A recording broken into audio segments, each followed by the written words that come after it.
ننقل لكم الأخبار الفنية. قامت ملكة إنجلترا صباح اليوم بمنح الممثل الروسي الكبير ألكسندر روستوفيتشيف لقب سير، تقديرا منها لفنه وإعجابا بموهبته الخاصة في التمثيل.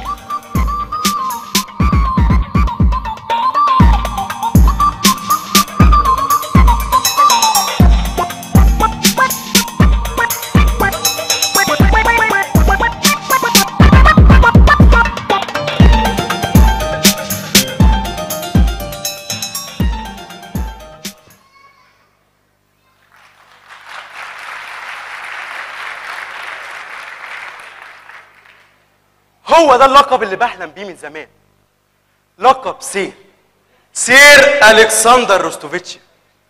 بكرة العالم هتتكلم عني في الجرايد والمجلات. ملكة إنجلترا تمنح الممثل الروسي الكبير لقب سير، ومش بس كده، بكرة العالم كله هيتكلم عن روسيا بشيوعيتها ومناهضتها للأديان، وإن مفيش صوت هيعلى على صوت الشيوعية حتى لو كانت المسيحية اللي بتؤمن بيها انجلترا ومعظم دول العالم. سير ألكسندر، تسمح لي بكلمة من فضلك؟ من فضل حضرتك، أنا تعبان قوي دلوقتي. مش هاخد من وقت حضرتك كتير. ممكن تعدي عليا بكرة الصبح، أنا قاعد في فندق. أنا جاي لحضرتك في شغل هيعجبك قوي. نتكلم بكرة. اتفرجت على فيلم يسوع الناصري؟ فيلم إيه؟ يسوع الناصري، جيسس اوف ناذرز، انتاج 1978. لا ما شفتوش. الظاهر ان حضرتك ما تعرفش القانون عندنا في روسيا كويس. عارفه كويس جدا. يعني عارف ان دخول اي افلام او كتب او صور مسيحية مصير صاحبها النفي لسلوك سيبيريا؟ انما الفيلم دوت حقق ايرادات خيالية في امريكا عدت $1 مليار. مليار؟ بطولة مين الفيلم ده؟ الفيلم ده كان بطولة روبرت باول. روبرت باول؟ انا اتفرجت له على فيلم فرانكشتاين. تمام، هو فعلا مثل فيلم فرانكشتاين. طب انا مالي ومال روبرت باول وفيلم يسوع الناصري؟ الفيلم ده كان 3 أجزاء. عارف روبرت باول أخد كام علشان يلعب دور المسيح في كل جزء؟ كام؟ $10 مليون، يعني $30 مليون عن ال3 أجزاء. برضه انا مالي يا استاذ إيهود بنيامين حسقيال. احفظ الاسم ده كويس. انت يهودي مش كده؟ يهودي متعصب جدا، علشان كده سكتنا واحدة. سكة ايه؟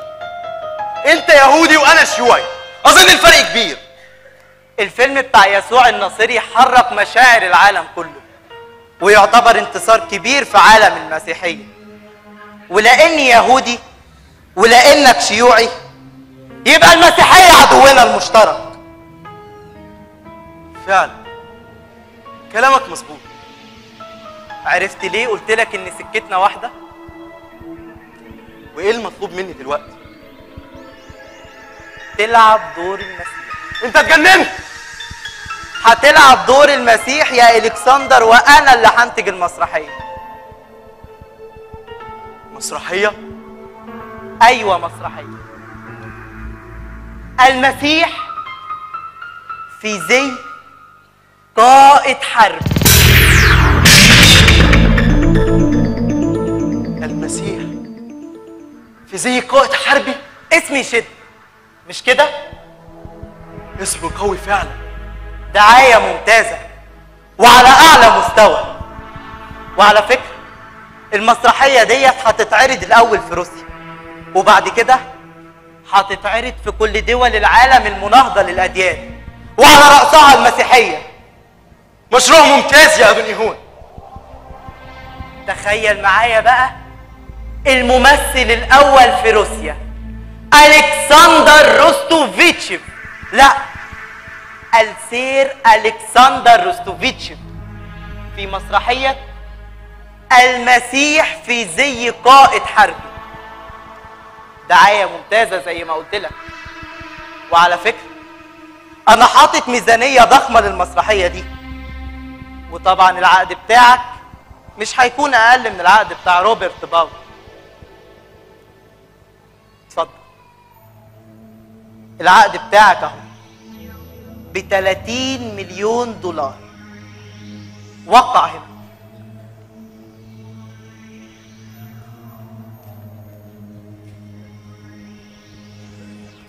وانا موافق.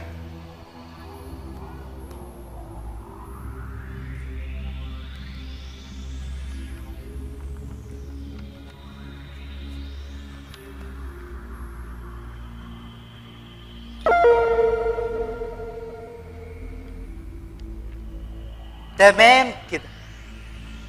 انا عايز همتك بقى معانا يا بطل، علشان المسرحية ديت تكون اضخم عرض مسرحي عرفه التاريخ.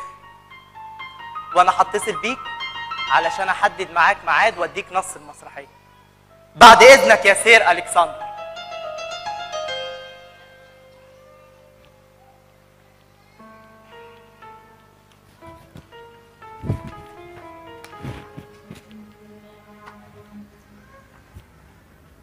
اهو ده الدور اللي كنت بحلم العبه، دور المسيح في مسرحية بتقاوم المسيحية.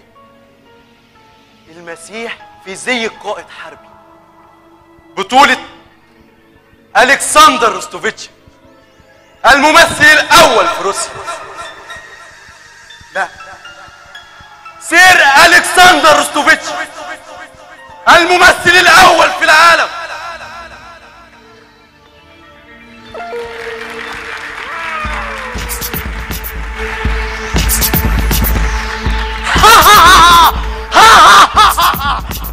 وادي اول خطوة.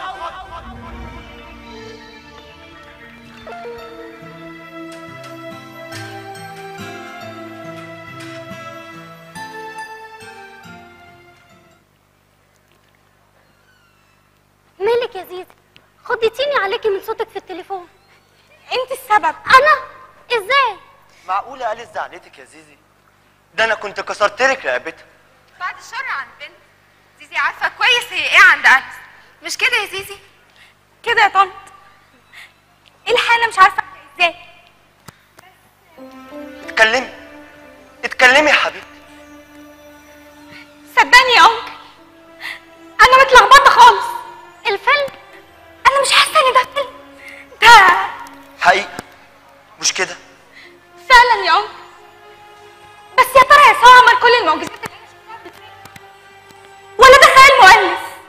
الفيلم ده يا زيزي متاخد من كتاب احنا بنسميه الانجيل. الانجيل؟ أيوة، كلام يسوع وحياته ومعجزاته ورسائل تلاميذه. اهو الانجيل اهو. يعني في الكتاب ده هلاقي كل حاجه مكتوبه عن يسوع. مهما كان الفيلم عجبك، لكن كلام الإنجيل المكتوب وحي من روح الله القدوس، أعمق وأجمل بكتير من اللي أنت شفتيه. وحي؟ صعب أقولك على معناها دلوقتي. ليه؟ واحده واحده هتعرفي كل حاجه. هي دي زيزي دايما بتستعجل على معرفة المعلومات، دي بتعقد المدرسين في المدرسة. طيب ممكن اخد الانجيل معايا؟ لا كده كتير، الفيلم والانجيل، ومين عارف المرة الجاية هتطلبي ايه؟ انا اسفه، انا عارفه اني تقلت عليكم، معلش. ما تقوليش كده، ده انا كنت بهزر معاكي، ده انت لو طلبتي عينيا اديها لك. عينيكي؟ اخلعها يعني علشان تصدقيني؟ مش ممكن طاقه الحب اللي خارجه من عينيكم دي. يا ترى كل المسيحيين زيكم كده؟ المسيحي اللي ما عندوش طاقة حب زي ما بتقول ما بقاش مسيحي أصلا. ازاي يا أنكل؟ لأنه هيكون ما بيحبش الله، لأن الكتاب بيقول الله محبة. لا حضرتك فهمتني غلط، انا بتكلم عن حبكم ليا مش لله. مفيش فرق يا زيزي، هي القديس يوحنا كتب في رسالته الأولى آية حلوة قوي. انا هطلع لها الايه. فين اهي. اقري يا زيزي.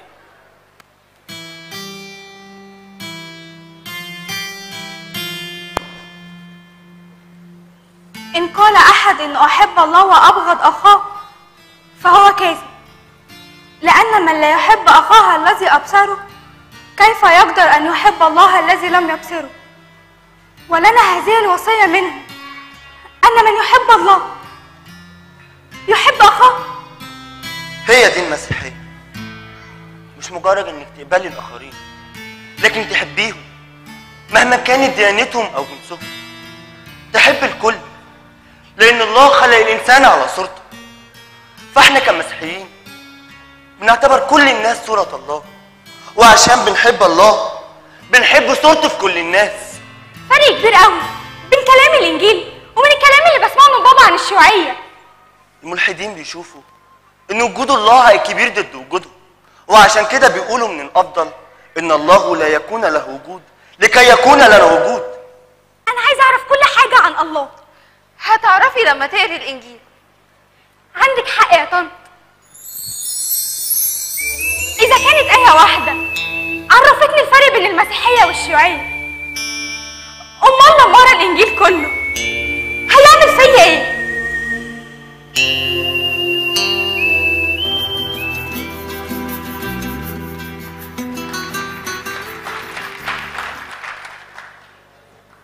وآدي نص المسرحية. اتفضل سير ألكسندر. المسيح في زي قائد حربي.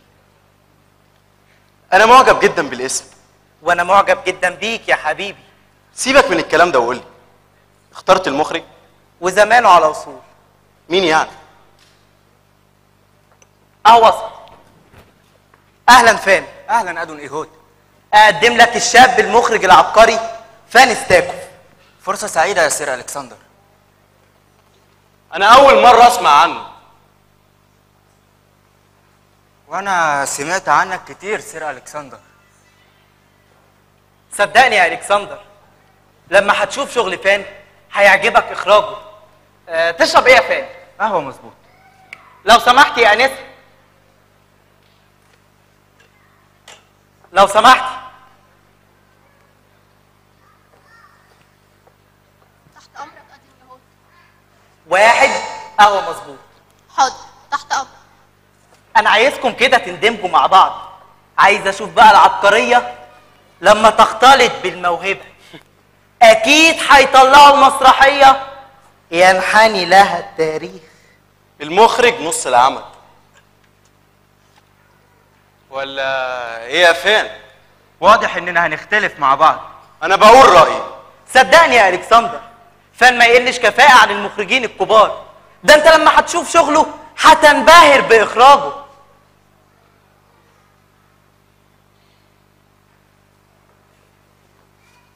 معلش انا عذرك يا سير الكسندر. بكره لما تشوف الميزانسين اللي انا حطيته للمسرحيه هتقدر موهبتي. هايل. هو ده اللي أنا بتمناه. وهنبتدي بقى إمتى بإذن الرب؟ طول ما أنت بتتكلم معايا تحاسب على كلامك. اوعى تفتكر نفسك اشتريتني بفلوسك. سامع؟ خير يا سير ألكسندر، وأنا قلت حاجة غلط؟ أيوه، جبت سيرة الرب على لسانك قدامي، واسم الرب بالنسبة لي هو أكبر غلطة. يتقطع لساني. نسيت يا سير ألكسندر. اهدى كده. ليمون لو سمحت. مش عاوز ليمون. وماله؟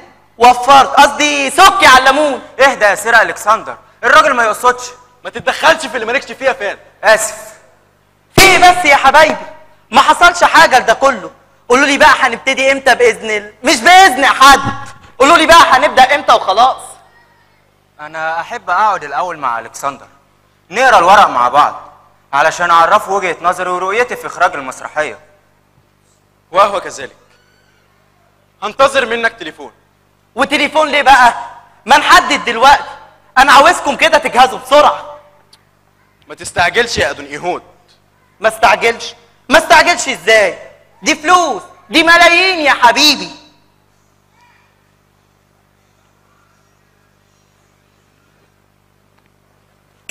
المسرحية اللي بتسخر من المسيحية تساوي كل دولار من ملايينك.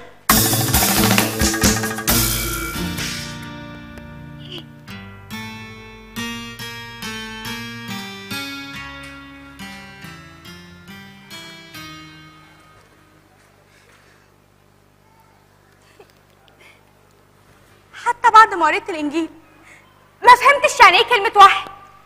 الوحي معناه ان روح الله بيرشد بعض الناس لكتابة نبوات او ايات، وفي نفس الوقت كانت روح الله القدوس يعصمهم من الخطأ في كل كلمة وحرف بيكتبوه. يعني اكني روح الله بيملي الانبياء الكلام اللي بيكتبوه. على فكرة المسيحية ما بتؤمنش بالوحي الحرفي السلبي بحيث يكون الموحى إليه مستقبل بس، لكنها بتؤمن إن كتاب الأسفار الإلهية كتبوه بدوافع مقدسة وأساليب مختلفة، لكن الروح القدس كان بيمنعهم من الغلط. مش فاهمه الروح القدس كان بيمليهم ولا لا؟ لان ربنا بيحب الامكانيات البشرية، فبيترك الكاتب يعبر عنها باسلوبه اللي بيتميز بيه، لكن يعصمه الروح القدس فلا يخطئ. بس الكلام اللي حضرتك بتقوله ده خطير جدا. خطير؟ خطير ازاي؟ كون ان ربنا يسمح للانسان ان هو يعبر بالاسلوب الخاص بيه، ده ممكن يتهم ان هو كتاب بشري مش الهي. مستحيل. كتير شككوا في صحة الكتاب المقدس واتهموه بالتحريف، لكن بالرغم من كده ربنا قدر انه يحافظ على كلمته وكل محاولاتهم فشلت. ليه؟ لأسباب كتير. أولاً وحدة الكتاب المقدس، مع إنه اشترك في كتابته أكتر من 40 كاتب وفي فترة زمنية بتزيد عن 1600 سنة، مع إنه اختلفوا الكتاب في صفاتهم وظروفهم وأماكن إقامتهم وعصورهم. منهم البسطاء زي عموس جنجميل، والفلاسفة زي موسى وبولس، والملك زي داوود، وساق الملك زي نحمية، والصياد زي بطرس. بس رغم كل ده بيتمتع الكتاب بوحدة عجيبة بين أسفاره كلها، وهي موضوع خلاص الإنسان. كلامك صعب عليا قوي يا انكل. هبسطها لك شوية. لو في 2 معلقين رياضيين بيعلقوا على نفس المباراة وفي نفس الوقت، تفتكري الاتنين هيكون ليهم نفس التعايش؟ ابدا، اكيد كل واحد هيعبر بالاسلوب الخاص بيه. مش بس كده، دول هيختلفوا كمان. يعني هتلاقي واحد يمدح في الحكم ويقول عليه انه افضل حكم في الدنيا، والتاني تلاقيه بيشتمه ويقول عليه انه ما بيعرفش يحكم، والمفروض انه يتعاقب، مع انهم هما الاتنين قاعدين في نفس المكان وفي نفس الوقت وبيعلقوا كمان على نفس المباراة. صح؟ صح. أما ال40 كاتب اللي اشتركوا في كتابة الكتاب المقدس، فبالرغم من اختلاف الزمن والمكان واختلاف اهتماماتهم وثقافاتهم، لكن اتفقوا في الكتابة بشكل عجيب، لدرجة انك تحسي ان الكتاب كله اتكتب بريشة واحدة. طبعا، مش روح الله هي اللي بترشدهم للكتابة. برافو عليك. واللي يأكد ان الكتاب موحي به من الله انه بيحتوي على اكتر من 300 نبوة عن السيد المسيح في العهد القديم، اتكتبت قبل ميلاده بمئات السنين، لكنها تم تحقيقها في حياته بمنتهى الدقة. ده غير نبوات تانية كتير وكلها اتحققت. طيب ايه اللي يثبت لنا ان الكتاب المقدس اللي معانا النهارده هو نفس الكتاب اللي انكتب من مئات السنين؟ النسخ القديمة. هو في نسخ قديمة من الكتاب المقدس؟ كتير. مثلا في الفاتيكان في نسخة قديمة بترجع لأوائل القرن الرابع، وكانت اتكتبت في مصر بأمر الملك قسطنطين. وكمان النسخة السينائية. السينائية؟ اسمها صعب قوي. علشان لقوها في سينا في مصر في دير اسمه سانت كاترين، وهي دلوقتي موجودة في بريطانيا. والنسخة السكندرية وهي برضه موجودة في بريطانيا. والنسخة الإبرامية وهي موجودة في باريس. ده غير نسخ تانية كتير وكلها مطابقة للنسخة اللي معانا النهاردة. ده غير المعلومات العلمية اللي اتكلم عنها الكتاب قبل ما العلماء يتكلموا عنها. معلومات علمية زي ايه؟ كروية الأرض، مش كده يا بابا؟ برافو عليك يا أليس. لا، اسمحي لي يا أليس، جاليليو هو أول واحد اتكلم عن كروية الأرض سنة 1564، وقبل كده كانوا بيقولوا إن الأرض مسطحة. أشعياء قبل جاليليو ب2000 سنة اتكلم عن كروية الأرض. مستحيل. لو فتحت الكتاب المقدس سفر أشعياء الإصحاح 40 والعدد 22 هتلاقيه بيقول عن الله إنه الجالس على كرة الأرض.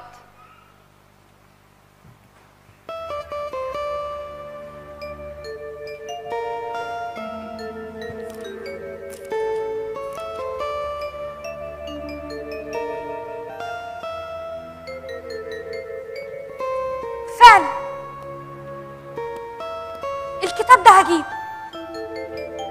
الكتاب المقدس هو الكتاب الوحيد اللي يقدر يلجأ له الإنسان في أي وقت وفي أي ظروف نفسية.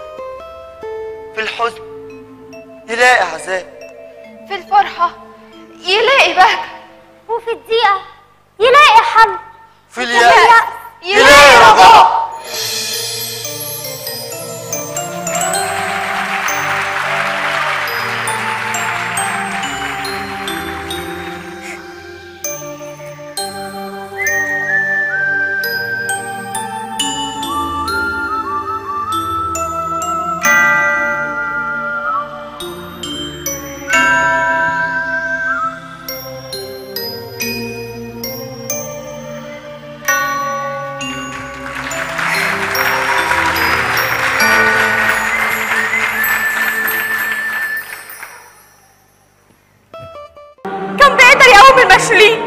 ويمشي على رجليهم.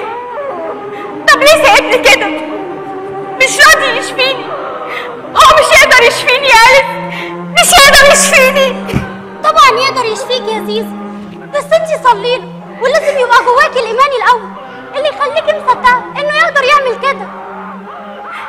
صدقيني انا مؤمنه بيه وبكل اعمال، بس امتى يشفيني؟ امتى؟ ربنا بيقول في الكتاب المقدس لكل شيء تحت السماء وقت، واكيد يا زيزي اكيد هيجي الوقت اللي يقدر يخليكي تقفي على رجليكي. يا رب يا رب، انا عارفه انك تقدر تشفيني. طب يلا يا زيزي، يلا نكمل الفيلم.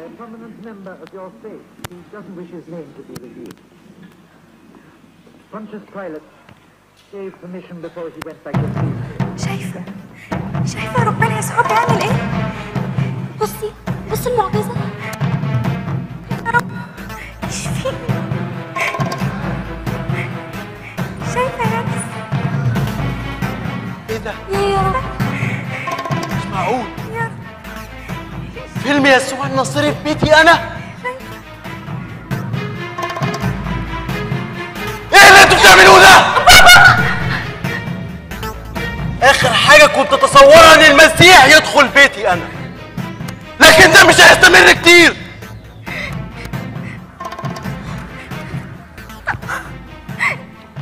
انا هوديك انت وعيلتك ورا الشمس. انت مين يا بنت؟ انا ما تقوليش ما تقوليش. عايزه تداري عليها عشان ساعدتك تشوف فيلم المسيح؟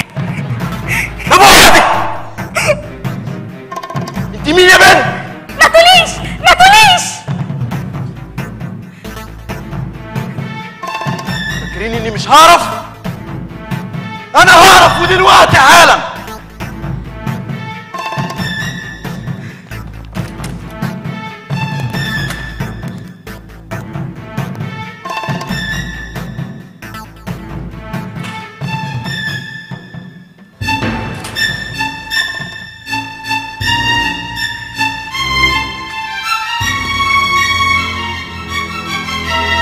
أليس يوري بولانسكي. لا يا بابا، بعد نص ساعة يوري بولانسكي هيكون منفي لسلوك سيبيريا. لا يا بابا.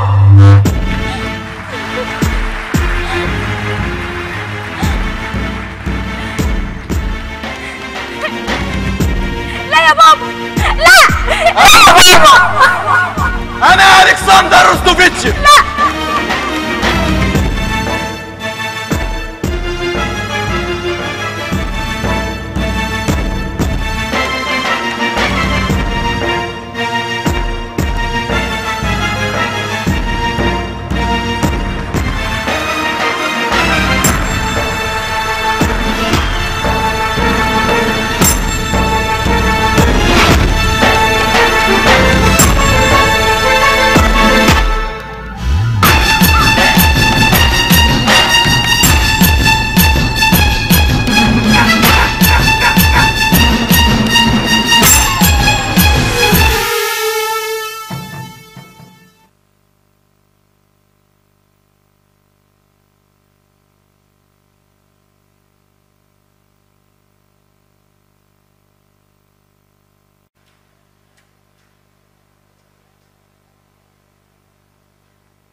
الفصل الثاني المشهد الأول، يعني المسيح هيظهر في بداية الفصل الثاني. يهوذا وبطرس ويوحنا جالسون يتناقشون. يقول يهوذا: هل نحن حمقى إلى هذا الحد؟ لقد تركنا كل شيء من أجله. بطرس: يا لك من نزل ذا اللحية الحمراء، أبعد أن رأيت معجزاته وقوته تشعر بالخيبة لأنك معه يا يهوذا؟ صوت الجماهير: خلصنا يا ابن داود، أوصلنا أيها المسيح. يعني إيه أوصلنا؟ بكرة أسأل المخرج ما معنى كلمة أوصلنا. يدخل المسيح في زي قائد عسكري وتسلط عليه أضواء المسرح. هايل، الدخلة قوية فعلا.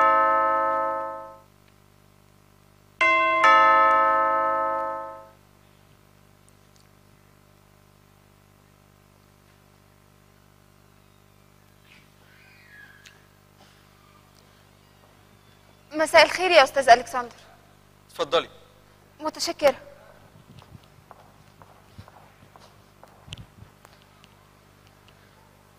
أتشرف بمعرفتك.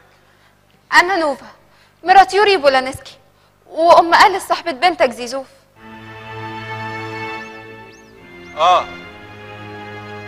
أهلا. طبعا حضرتك عارف أنا جاية بخصوص إيه؟ عارف. المخابرات جت البيت وفتشته وقبضت على يوري جوزي بتهمة اعتناق المسيحية، وبتحقق معاه دلوقتي، وطبعا مصيره معروف. الحق ما يزعلش، والعدالة لازم تاخد مجراها. حق؟ عدالة؟ أيوه، قانون روسيا معروف، والمجرم لازم يتعاقب علشان يبقى عبرة. مجرم؟ يوري جوزي طول عمره شريف ومخلص لروسيا وعمله. مخلص لروسيا؟ أظن اعتناقه المسيحية خيانة عظمى للشيوعية، ولو روسيا فيها حكم إعدام كان لازم يتعدم. أنت عارف إن تلج سيبيريا ودرجة الحرارة اللي بتقل عن 60 تحت الصفر أبشع مليون مرة من الإعدام. لازم ما العدل. تكلمنيش عن العدل يا أستاذ ألكسندر. فين العدل ده؟ فين حرية الأديان؟ أنا ممكن أحبسك على الكلام ده، لأن الشيوعية مش بتؤمن بالأديان. الدين ده وضعته المنظمات الدينية في العالم عشان تلهي الناس عن مصالحهم وطموحهم. حطوا لهم شوية معوقات ضد الطموح. كل بس ما تدوقش، دوق بس ما تبلعش، ابلع بس ما تهدمش، بص بعينك بس ما تشوفش، اسمع بودنك بس ما تفهمش. قيود وعراقيل، وفي الآخر يسموها عبادة ودين. إنما الشيوعية حرية للفكر، حرية للثقافة، حرية للطموح البشري بدون قيود ولا عراقيل. الدين غير اللي أنت فاهمه يا ألكسندر. الدين أظن حضرتك مش جاية تديني موعظة عن الأديان. أنا جاية أترجاك بلاش باسم الدين، باسم الحرية والإنسانية والمبادئ العامة، إنك تتدخل في قضية يوري جوزي. أنت عارف إن أنا وأنس ملناش حد غيره. أرجوك بلاش تهد أسرة عايشة في سلام، أرجوك. أسرة واحدة تتهد أفضل من إن دولة بأكملها تتهد. أرجوك ما تسيبناش أتوسل إليك، أرجوك.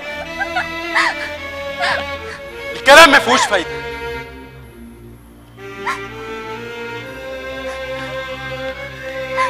متشكرة. شرفت. الباب ما يتوهش.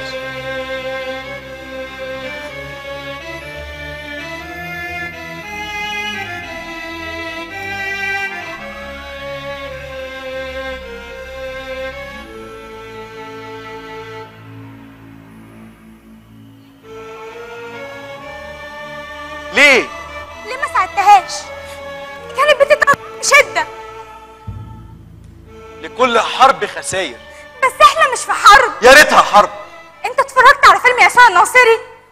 لا. اتفرج عليه يا بابا. ليه؟ هتفهم حاجات كتير قوي ممكن تكون غايبة عن فكرك. هتفهم ان قوات الكراهية والعنف مش هي القوة الوحيدة في العالم، لكن في قوة أكبر وأعظم بكتير، هي قوة الحب. الحب يا زيزي لغة الضعفاء. يعني انت ما بتحبنيش؟ انت ما كنتش بتحب ماما؟ انت ما بتحبش عملك؟ يعني انت ما بتحبش روسيا؟ معنى كده انك ضعيف؟ لا. بابا احنا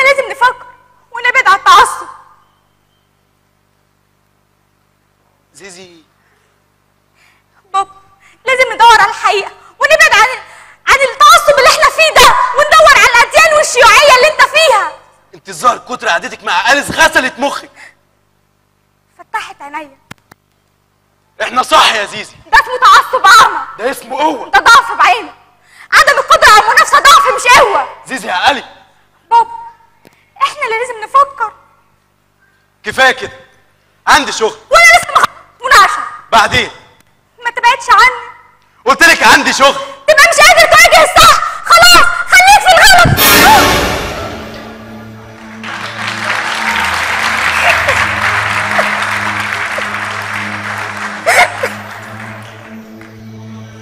اوعي تفتكري ان حبي ليكي نقطه ضعف. هو وطن حساسه تلعبي عليه. بابا انت اول مره تمد ايدك عليا، ومش هتبقى اخر مره لو سمعتك بتقولي الكلام ده تاني، فاهمه؟ رد عليا، انت فاهمه؟ الظاهر اني معرفتش اربيكي كويس. ازاي يا بنت تديني ظهرك وانا بكلمك؟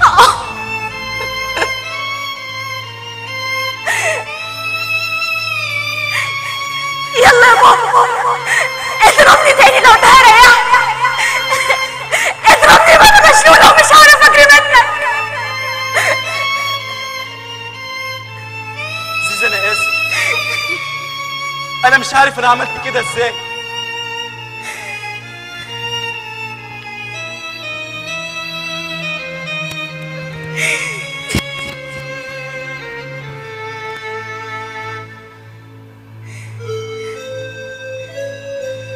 زيزي انت ما تعرفيش مشاعري عامله ازاي وانا شايفك كده قصاد عينيا، وتبقى عاجز على انه يشفيكي. زيزي انا بحاول ابني لنفسي مجد وفلوس وشهره، عشان ما فيش اي حد في يوم من الايام يتحكم فيكي. زيزي انا بحبك. زيزي انت بنت. زيزي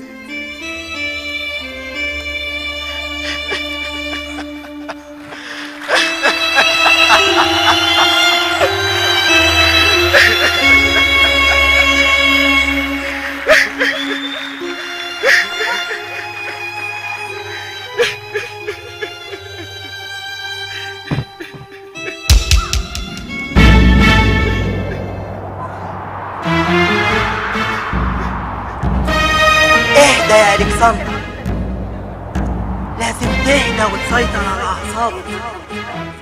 انت قدامك دور صعب في مسرحيه كبيره، لازم تتقن الدور، لازم توصل للي انت عايزه. المجد، الشهره، السينما، هوليوود، اوسكار احسن ممثل، الجوائز والدرجات المستنياك بعد ما تنجح وتبرع في دور المسيح. لازم تنسى الدنيا كلها لحد ما تنجح، وبعد النجاح في 1000 حل وحل. انما هدم المسيحيه وتشويه صورتها قدام العالم كله لازم يبقى الهدف الواضح والمرسوم قدام عينيك. المسيحيين بيقولوا ان المسيح اتعذب من 1980 سنه، وانت بدورك كتر من عذاباته اكتر. كتر الشوك حوالين راسه، اغرز مسامير في ايديه ورجليه اكتر. ارفع الحرب جوه جسمه، كتر من الامه والام اولاده، علشان العالم كله يعرف ان مهما كترت الحروب ومهما عيني صوت الاديان صوت روسيا الشيوعيه تعلن انها على اكبر تاريخ العالم كله.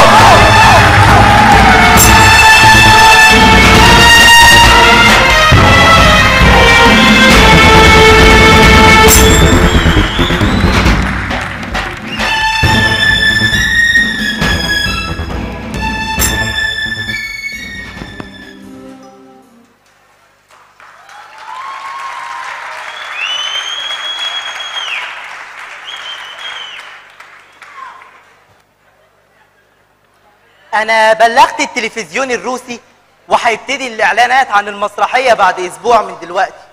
عاوز همتك معانا بقى يا بطل علشان نبدا المسرحيه ديت في اقرب وقت ممكن.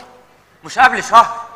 المسرحيه كبيره وهتاخد مجهود في الديكور ورسم الحركه المسرحيه وخطه الاضاءه. انا عارف ده كله، بس انا عاوزك تبذل كل جهدك. حاضر يا ادون يهود. الكسندر اتاخر عن ميعاده. ليه؟ هو ميعاده الساعة كام بالظبط يا حبيبي؟ المفروض 6:30. طيب دلوقتي 7:45. المفروض ان ممثل كبير زيه لازم يحترم المواعيد. وانا بحترم المواعيد يا حضرة المخرج العبقري. اهلا الكسندر. ايه الاخبار؟ بخير. انت عملت ايه في الدعاية؟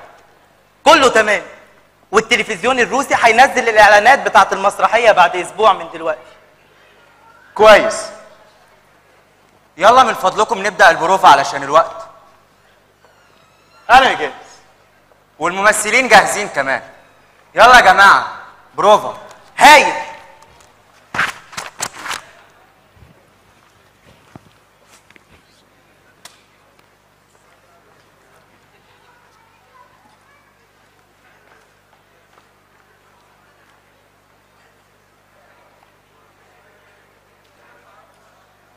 جوري انت هتلعب دور بطرس، ومكسيم هتلعب دور يوحنا، وماركس دور يهوذا. جاهزين يا جماعه؟ يلا المشهد الاول. الثلاث تلاميذ هيقعدوا على 3 قطع من الصخر. المشهد المفروض على جبل الزيتون.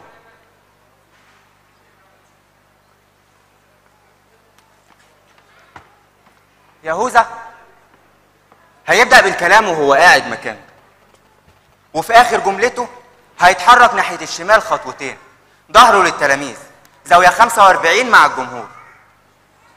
اتفضل يا ماركس.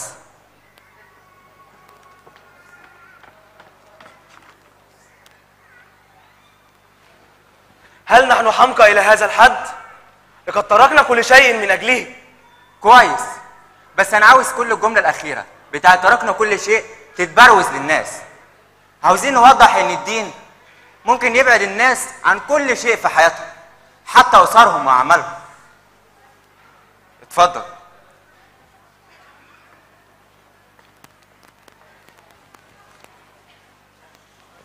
هل نحن حمقى إلى هذا الحد؟ لقد تركنا كل شيء من أجله. هايل يا ماركس. جوري دلوقتي انت هتقوم من مكانك وتواجه ماركس وتلف ناحيته وتقول جملتك. خلي بالك من شخصية بطرس، شخصية صياد متسرع، لازم نلاحظ ده في الدور. اتفضل. يا لك من نزل يا ذو اللحية الحمراء، أبعدا رأيت معجزتي وقوتي، تشعر بالخيبة لأنك معه يا يهوذا؟ مكسيم افتح المسرح في جملتك وقولها بهدوء. شخصية يوحنا هادية، المسيحيين بيقولوا عليه الحبيب. اتفضل. سنكون قادة في مملكته المستقبلية. هيتحول سادس لنا من ساد سمك إلى قادة مملكة المسيح الحربية. اتك قوي على كلمة الحربية، ده هدف النص، إظهار المسيح في صورة حربية. إلى قادة مملكة المسيح الحربية. جميل. مهندس الإضاءة عاوزين نسلط نور قوي على مكسيم. تشديد قوي، خفف الإضاءة لو سمحت. أيوة كده، برافو عليك. ونركز الضوء على جوري وماركس. أعلى. أيوة تمام كده، شكرا إضاءة. كمل يا بطرس. معك حق يا يوحنا. اتفضل ناحية بطرس يا يوحنا وقول جملتك. وأنت يا بطرس ماذا تقول عنه؟ في نص المنصة بالظبط يا بطرس، وعليه زوم. إضاءة لو سمحت، في النص بالظبط. أيوة اتفضل يا بطرس. أقول إنه المسيح، فكل المدلولات تحتم أن يكون هو المسيح. على يمينه يا يوحنا في بورة الضوء، ويهوذا لسه عليه الضوء. جملتك يا يهوذا. وأين هو الآن؟ سيأتي ليتكلم معنا. روح لهم يا يهوذا على شمال بطرس. لا أحب أمثاله، أريده أن يتكلم طوال الوقت عن المملكة والقوة. يوحنا بدل مكانك مع بطرس، افتح يمين يا بطرس قدام يوحنا، ويوحنا لف ورا بطرس في النص بالظبط. اتفضل. إن أمثاله ذات معنى عميق. واجهه يا يوحنا. كمل. يصب على أمثالك في مهد. صوت شعب.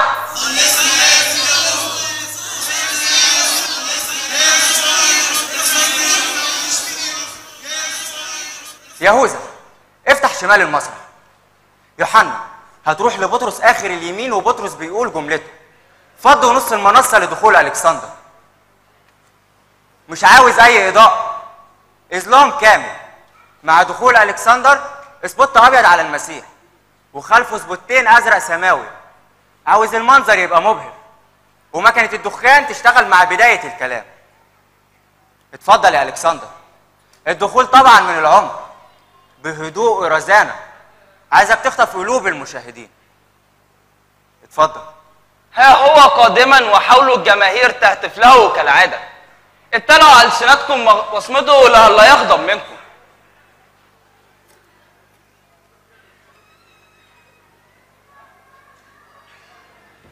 الكسندر مش هوصيك، ده دور عمر. المسرحيه كلها هي اجابتك للدور. انا عارف انه دور صعب، بس انا واثق في موهبتك وقدراتك. يلا بقى يا بطل، ورينا همتك.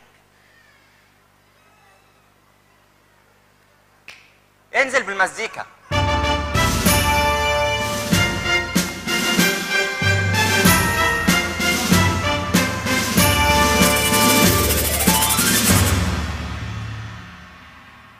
طوبى للمساكين لأن لهم ملكوت السماوات. هيا مزقوا ملابسكم حتى تدخلوا الملكوت. طوبى للحزانة الآن لأنهم يتعزون. هيا نوحوا وابكوا طوال النهار. من يبتسم فهو قريب من إبليس. طوبى للودعاء لأنهم يرثون الأرض. طوبى للجياع والعطاش. إياكم أن تأكلوا أو تشربوا أيها المسيحيون. جوعوا فتكونوا مقربين إلي. هايل يا الكسندر، هايل. هو ده بالظبط. الكلام مش بيترتب صح. يعني ايه؟ حاسس ان المعنى ضايع وسط الكلام. مش مهم المعنى، المهم السخريه من المعنى يا حبيبي. السخريه والهزليه لها اسس يا ادونيهون. انا ممثل مش مهرج. ما انا عارف، بس فين اصل الكلام ده؟ اصله الكلام ده اكيد متاخد من كلام يسوع، واكيد مكتوب في وثائق او مخطوطات. اظن ان الكلام ده مكتوب في الانجيل، كتاب المسيحيين. بالمناسبه يا ادونيهون، بما انك يهودي، في كلمه ما فهمتش معناها وانا بذاكر النص في البيت. كلمه ايه يا حبيبي؟ في دخول المسيح الشعب بيهتف ويقول أصم. يعني ايه أصم؟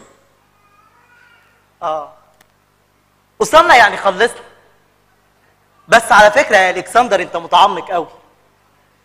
الكسندر احنا مش بنعمل مسرحيه عن المسيح والمسيحيه، احنا بنعمل مسرحيه ضد المسيحيه والمسيح. اظن انا عارف كده كويس، لكن من اهم اسباب نجاح الممثل انه بيدرس الشخصيه كويس ويعرف ابعادها فيأديها ببراءه. وانا بحاول اعمل كده مع الدور اللي بلعبه. طيب نكمل بروفا بعد ربع ساعه. راحه يا جماعه.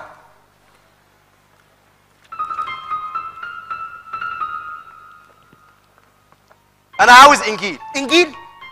انجيل ايه بس؟ انت بس اي حاجه مش فاهمها قول لي وانا جاوبك عليها يا الكسندر. لازم اقرا كتير عن المسيح. انا حاسس ان لسه ما حطيتش ايدي على مفاتيح الشخصيه. حاسس ان لسه ما اتقنتهاش. بالعكس ده انت بهرتني. المهم ابهر نفسي. بس من اول بروفا. انا مش عارف ايه اللي هيحصل لما تديني انجيل. هامن بالمسيحيه يعني؟ بعد الشر عنك وعن كل روسيا يا حبيبي. خلاص يبقى مفيش خوف ان اعرف شويه عن شخصيه المسيح. الكسندر يا حبيبي، الانجيل موضح شخصيه المسيح ان هو الفادي المحب المحتمل صانع المعجزات، وده ابعد ما يكون عن الشخصيه اللي احنا عايزينها تظهر في المسرحيه بتاعتنا. خلاص انا هتصرف.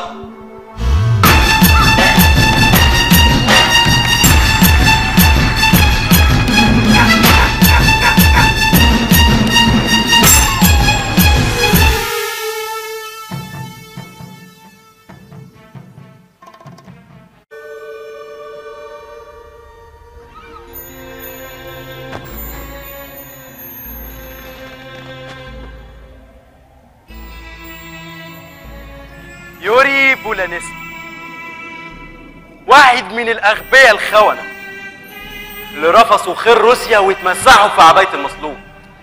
سير الكسندر، لو كنت حر كنت بوست ايديك ورجليك. علشان اعفي عنك، مش كده؟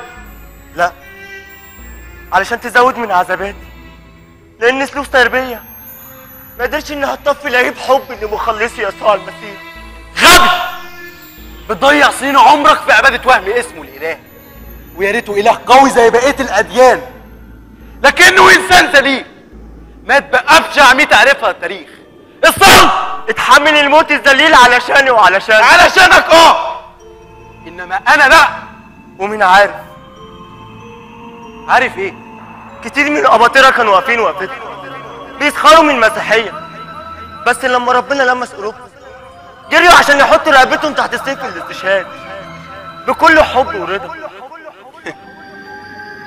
هما كل المسيحيين سذج زيك كده؟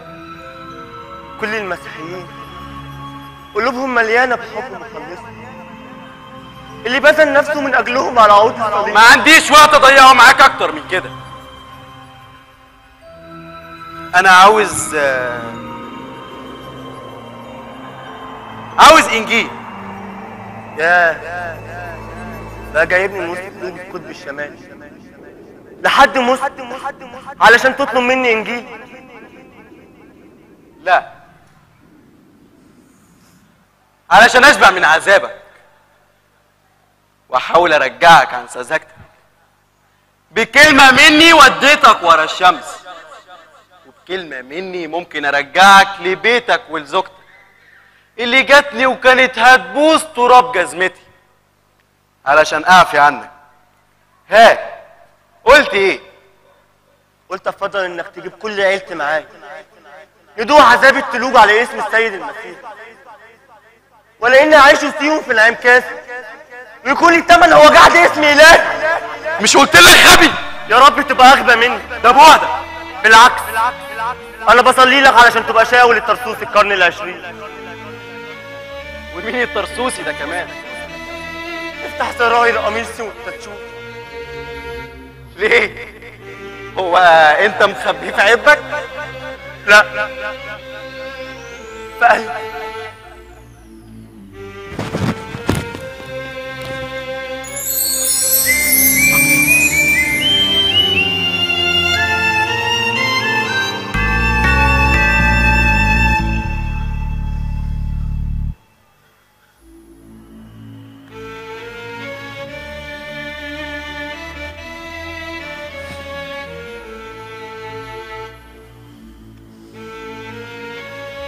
انت رابط الانجيل على صدرك؟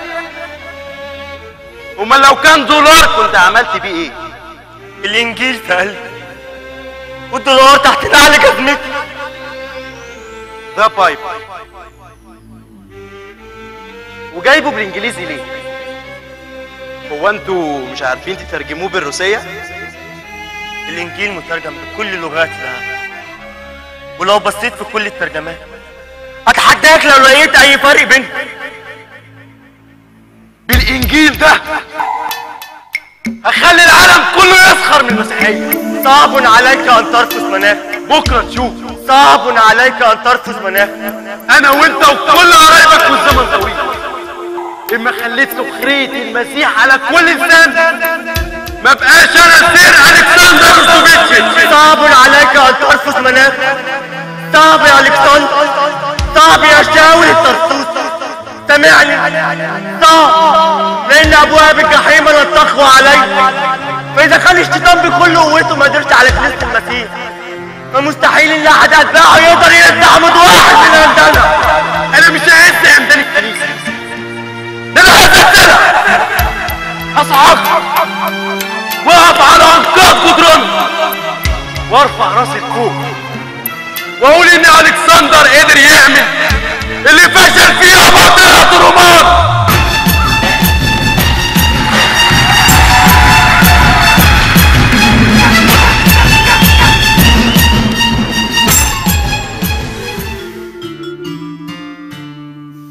راجعين من تاني ليك، راجعين نطلب ايديك تكون معانا وحوالينا،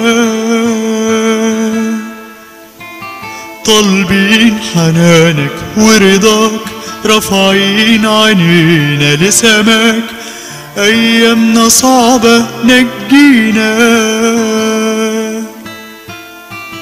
شوف الحروب، شوف الدمار، والشيطان خرب الديار، ولادك غرقوا في المرار، والفرحة نسيتها عنينا. شوف الحروب، شوف الدمار، والشيطان خرب الديار، ولادك غرقوا في المرار، والفرحة نسيتها عنينا. راجعين من تاني ليك، راجعين نطلب ايديك تكون معانا وحوالينا، طالبين حنانك ورضاك، رافعين عينينا لسماك، ايامنا صعبة نجينا. الهم زاد والدمع سال، والضعف فينا فاق الخيال، ولا في ايمان ينقل الجبال، والشر ساكن وسطينا. الهم زاد والدمع سال، والضعف فينا فاق الخيال، ولا في ايمان ينقل الجبال، والشر ساكن وسطينا.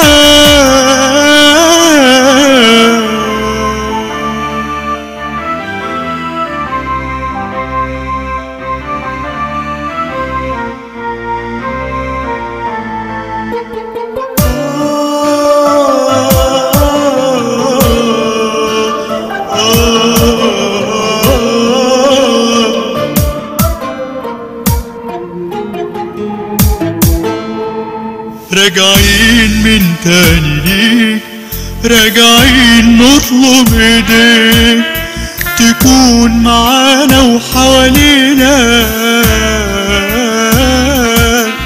طالبين حنانك ورضاك، رافعين عينينا لسماك، ايامنا صعبة نجينا. لا في محبة ولا في سلام، وفي عالمنا كتر الكلام، ولا في حياتنا غير الملام. مد ايدك عزينا، لا في محبة ولا في سلام، وفي عالمنا كتر الكلام، ولا في حياتنا غير الملام. مد ايدك عزينا.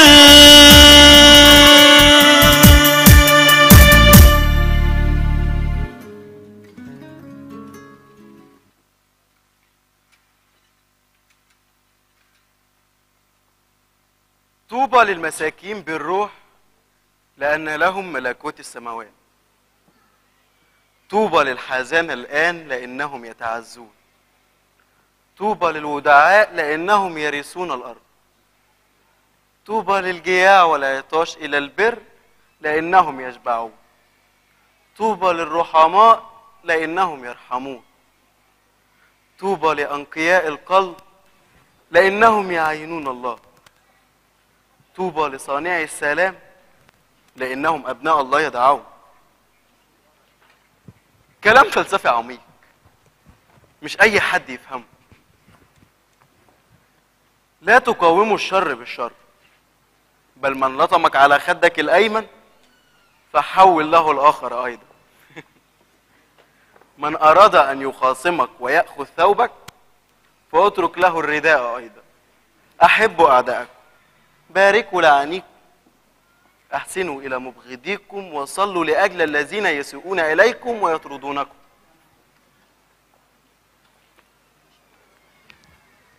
الكلام ده بيثبت إن الأديان وعلى رأسها المسيحية بتفرض التزامات ووصايا مستحيل إنها تتحقق.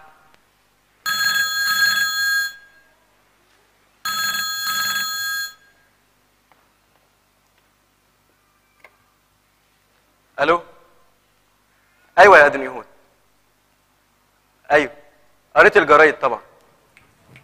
فعلا دعايه ممتازه. ايوه بكره اخر بروفا. عاوز تقابلني امتى؟ على الغدا؟ طيب ماشي. عارفه طبعا. هكون هناك.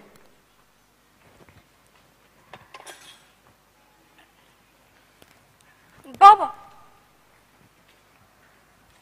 ايوه يا زيزي. كل صورك في الاعلانات في الشوارع. ودي حاجه جديده على باباك يا زيزي؟ دي حتى المدرسه هتدينا اجازه يوم المسرحيه. كل المصالح الحكوميه واخده اجازه بمناسبه المسرحيه. صحيح يا بابا، انت هتلعب دور يسوع؟ ايوه زي روبرت باول في فيلم يسوع الناصري؟ احسن منه. هتشوفي ازاي باباك يا زيزي هيخطف قلوب المشاهدين على المسرح. بس انا خايفه عليك من الدور ده قوي يا بابا. ليه؟ علشان انت كده بتتحدى مسيحيين العالم علنا، وممكن تخسر جمهور كتير قوي بيحبك. يعني هما الممثلين اللي كانوا بيلعبوا دور الشيطان في الافلام الناس كرهتهم؟ بالعكس، الناس بتحب الفن يا زيزي، وزي ما قلت قبل كده في لندن، الفن اله الفن. بابا خلي بالك من نفسك، انا ماليش حد غيرك.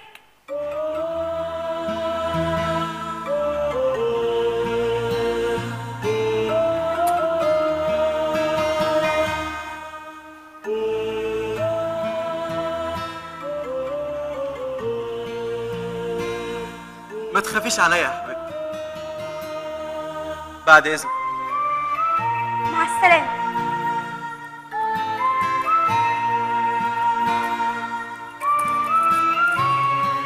يسوع معاك ويحفظك.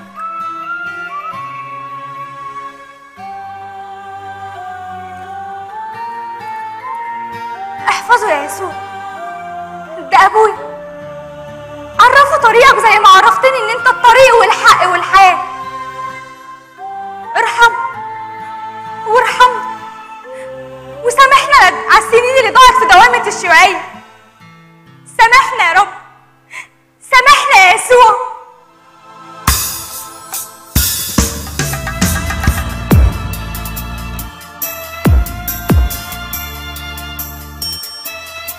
الكتاب ده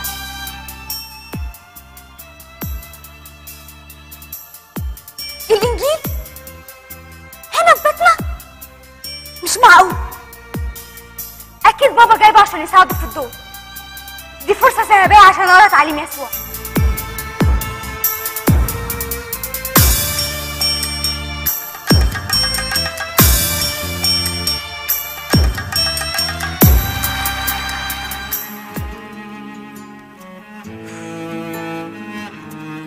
ايه ده؟ ساعة عشان تجيبي لي شوية قهوة يا بنتي؟ طب وحياتك عندي ما انت شايفة مني تبس. قال يعني هو بيدفع قوي. ايه؟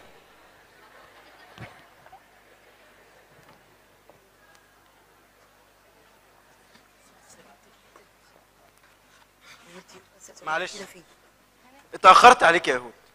ولا يهمك يا حبيبي. يا أنسة، شوف البنت اللي كعية 3 ساعات علشان تجيب لي شوية قهوة. ما تضايقش نفسك، انا مش عاوز اشرب حاجه. ودي تيجي؟ ده انت لازم تشرب. يا أنسة لو سمحت، 1 قهوة بسرعة لسير ألكسندر، وبتأخري بقى 4 ساعات عقبال ما تجيبي القهوة. شوف البنت سابتني ومشيت ازاي. خير يا ادون يهود؟ بصراحة يا ألكسندر أنا زعلان منك. ياه، ده انت قلبك اسود قوي. كل ده عشان طلبت منك انجيل؟ لا، عشان زعقت لي قدام الفريق كله البروفا اللي فاتت. حقك عليا يا سيدي، ما تزعلش مني. انا كده ساعة الشغل ما بعرفش انا بقول ايه. وقريته؟ شوية منه. وايه رأيك؟ انا كنت عاوز اعرف كل حاجة عن الشخصية اللي بلعبها، عشان الموضوع ما يبقاش مجرد سخرية او تهكم من غير اي اساس درامي. براحتك، بس احب افكرك يا الكسندر ان انا حطيت كل ثروتي في المسرحيه دي. ليه؟ ليه ايه؟ ليه حطيت كل ثروتك في مسرحيه بتتهكم على المسيحيه؟ انا السؤال ده في دماغي من ساعه ما كنا في انجلترا، وما جاش الوقت المناسب عشان اسالك. ده انا لو اطول اقطع بسناني كل المسيحيين اللي في العالم مش هتردد ابدا. لو اطول افرغ رصاص مسدسي في قلب كل واحد فيهم مش هتردد ولو لثانيه واحده. انا مش هيتغمض لي جفن ولا هيرتاح لي بال غير لما اشوف دمهم مالي ارض الدنيا دي كلها. ده انا لو اقدر اكسر كل صلبان كنايسهم اللي في العالم هبقى اسعد انسان في الدنيا. وساعتها بس هحس ان النار اللي قايده جوه قلبي كل ما بشوف صليب مرفوع من صلبانهم انكسر هديت جوايا. نار في قلبك؟ يا ريتها في قلبنا بس. دي نار 6 مليون يهودي بريء ماتوا من غير اي ذنب. نار شردت 6 مليون عيله من 40 سنه. انت بتتكلم عن ايه؟ بتكلم عن المحرقه، بتكلم عن الصليب المعكوف، بتكلم عن النازيه واللي عملوه فينا من غير اي ذنب، بتكلم عن ابويا وامي اللي سحبوهم من جنبي وانا لسه طفل صغير وحرقوهم في الهولوكوست. منظرهم وهم بيتحرقوا والسلسله اللهيب مش قادر يفارق خيالي. منظر علم النازيه وهو بيرفرف بصليبه المعكوف فوق دم جثث اللي محفور في قلبي وفي عقلي. عرفت ليه؟ عرفت ليه يا الكسندر انا جايبك النهارده؟ عارف يا الكسندر بعد ما حرقوهم في الهولوكوست اخدوا دم جثث اليهود الابرياء وخلطوه بروث البهايم علشان يعملوا سماد ويزرعوا ارضهم. عارف يعني ايه؟ يعني كل رغيف عيش اكلوه كان مخلوط بدم جثة ابويا وامي. عرفت ليه يا الكسندر ان ملايين الدنيا كلها مش خسارة ان اشوف العالم كله بيسخر منهم ومن مسيحهم ومن صليبهم؟ انا جايبك النهارده يا الكسندر عشان اقول لك انتقم لي من الظلمه اللي حرقونا، انتقم لي من الظلمه اللي شردونا، انتقم منهم ومن مسيحهم ومن صليبهم اللي كان رمز الشراسه وعدم الانسانيه. دول قتلوا 50 مليون بني ادم في الحرب العالميه الثانيه وما بينهم 6 مليون يهودي بريء كان فيهم ابويا وامي. ابوس على رجليك يا الكسندر، انتقم لي من اعداء الساميه.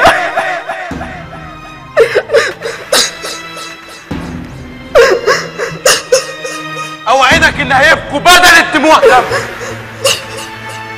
هعرفهم ان مفيش قوه في العالم غير قوه الشيوعيه.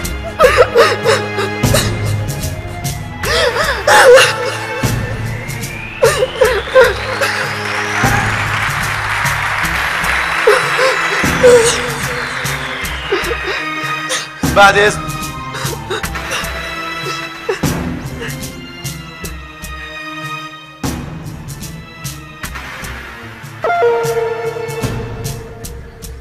وقال بيقولوا عليه اعظم ممثل شريدها المغفل.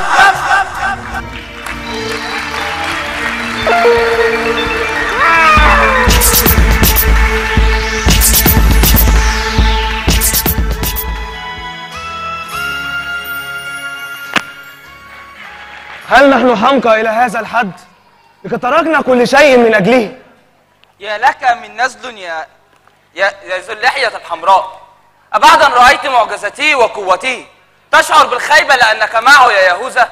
سنكون قادة في مملكته المستقبلية، أي تحول سيحدث لنا من صياد سمك إلى قادة مملكة المسيح الحربية. معك حق يا يوحنا. وأنت يا بطرس ماذا تقول عنه؟ أقول إنه المسيح، فكل المدلولات تحتم أن يكون هو المسيح. وأين هو الآن؟ سيأتي ليتكلم معنا. لا أحب أمثاله، أريد أن أتكلم طوال الوقت عن المملكة والقوة. إن أمثاله ذات معنى عميق يصب على أمثالك في مها.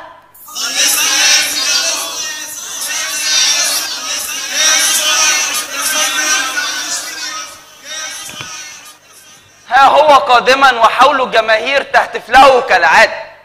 ابتلعوا ألسنتكم واصمتوا لئلا يغضب منكم.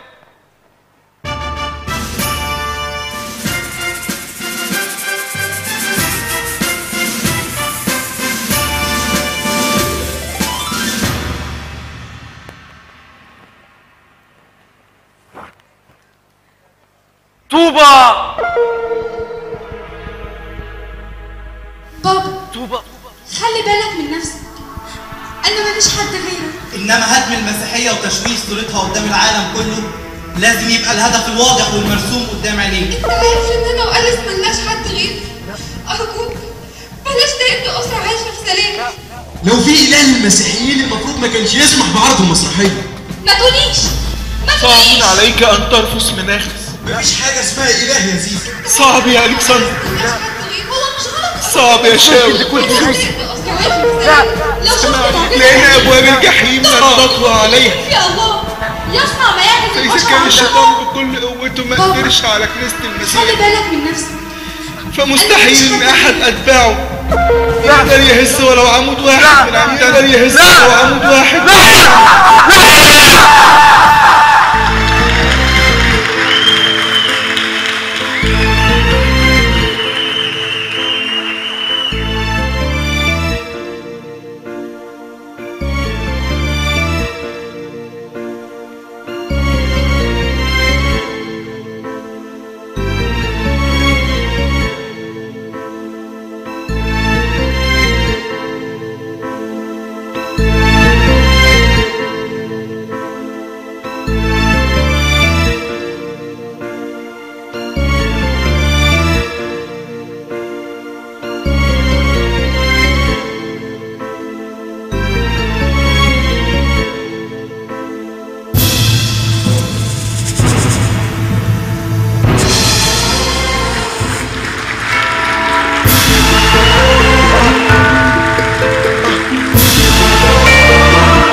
طوبى للمساكين بالروح لأن لهم ملكوت السماوات.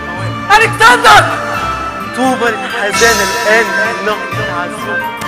مش هسمح لك تضيع مجهودي وفلوسي أبدا. طوبى للودعاء لأنهم يرثون الأرض. ارجع لدورك فوق، العالم كله بيتفرج عليك. طوبى للجياع والعطاش إلى البر لأنهم اسكت اسكت بقى، اسكت بقى وإلا هموتك. طوبى لأبكياء الدم لأنهم يعيشون الله. يبقى انت اللي جريت على روحك.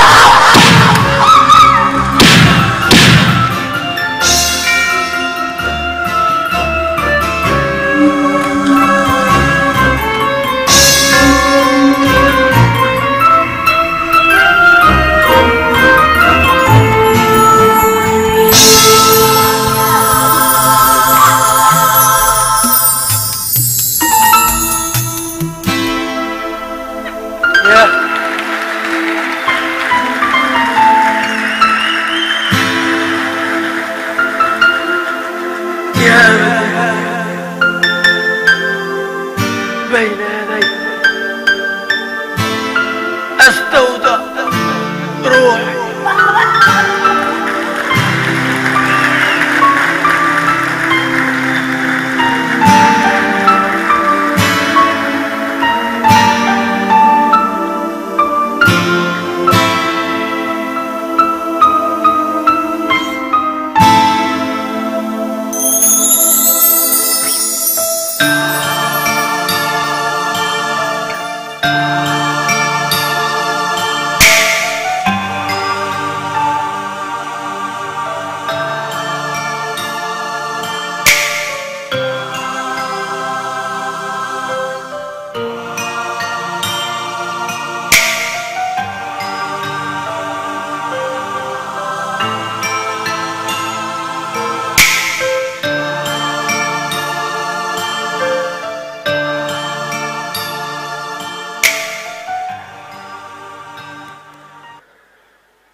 إلهنا ما جاش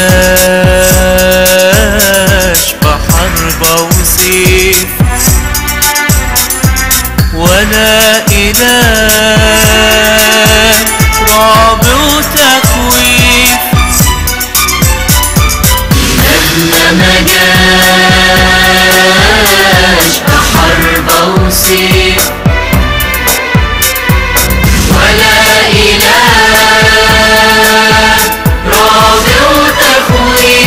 إلهنا وجع طيب متواضع حنون القلب وطبعه لطيف. إلهنا وجع طيب متواضع حنون القلب وطبعه لطيف.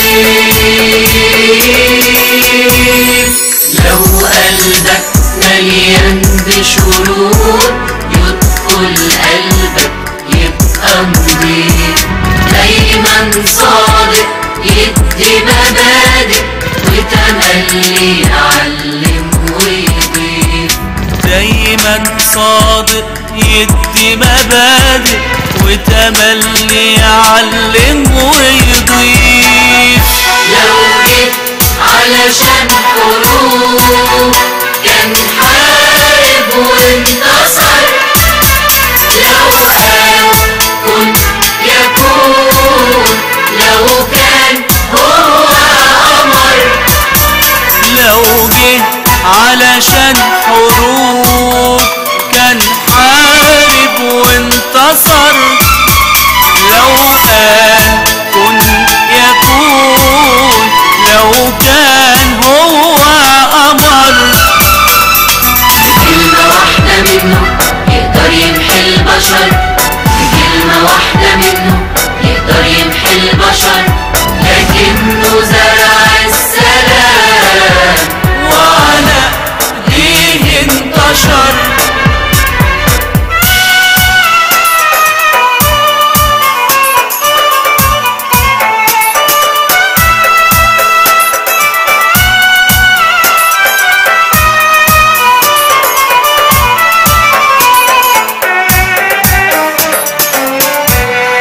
ربنا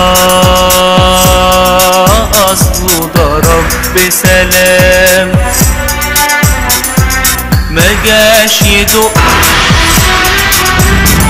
طبول الحرب. ربنا أصله ده رب سلام ما جاش يدق طبول الحرب. يا ما شاف عذاب وآلام وتحمل إهانات الصلب. يا ما شاف عذاب وآلام وتحمل إهانات الصلب. كان يقدر يرد بقوة. كان الرد عليك مش صعب. بس عشان حبه للعالم قدم حب وسمح من القلب. بس عشان حبه وللعالم قدم حب وسماح من القلب. لو جه علشان حروب كان حارب وانتصر، لو قال كن يكون لو كان هو قمر.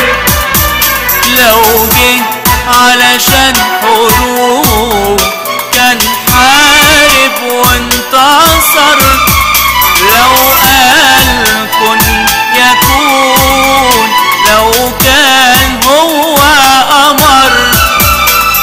بكلمة واحدة منه يقدر يمحي البشر، بكلمة واحدة منه يقدر يمحي البشر، لكنه زرع السلام وعلى ايديه انتشر.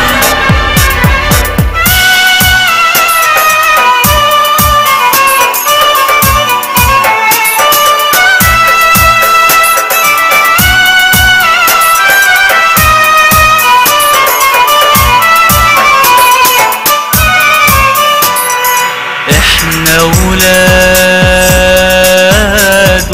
وهو ابونا، وزي ما زرع سلامه فينا. احنا ولاده وهو ابونا، وزي ما زرع سلامه فينا. بنقول له علمنا يا رب ازاي يكون يا فدينا. بنقول له علمنا يا رب ازاي يكون يا فدينا. قلب ولادك مليان حب حتى للي بيسيء لينا، ونعيش في حياتنا بسلام ونفيد به عاللي حوالينا. ونعيش في حياتنا بسلام ونفيد بيه عاللي حوالينا.